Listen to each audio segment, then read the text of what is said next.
I finally have gotten a chance to get my flail mower unboxed, and lo and behold, it's a little different. How come here on the back it doesn't have that, you know, the model number in big bold letters like most of them do? I'm surprised. It does show it right here.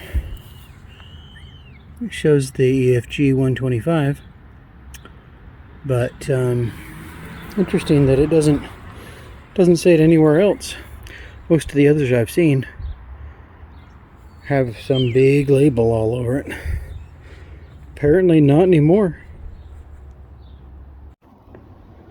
So it looks like I've got some parts to put together. Obviously these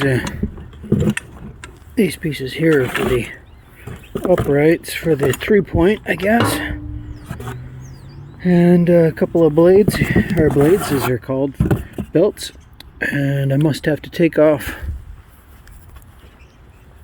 this plate to put those on. And there's the center for the 3-point here, and kickstand. Once I get that off, I'll have to bolt that.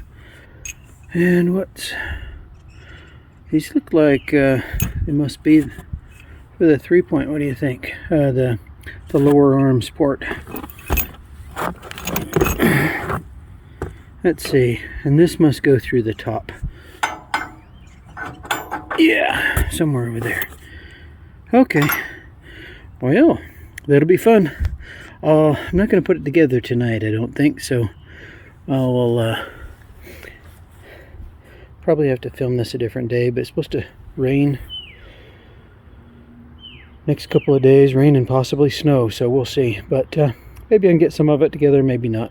It's getting a little dark.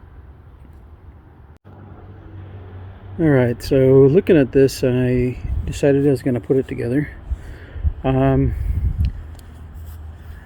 I wasn't sure which way the slope on this 3-point should go, but this edge here is got the slope to it, and this edge here is straight.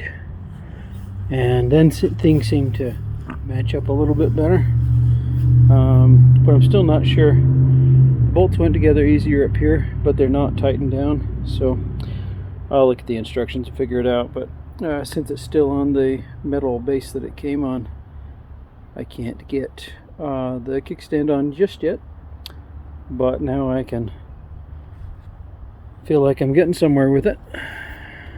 I'll show you more when it comes along.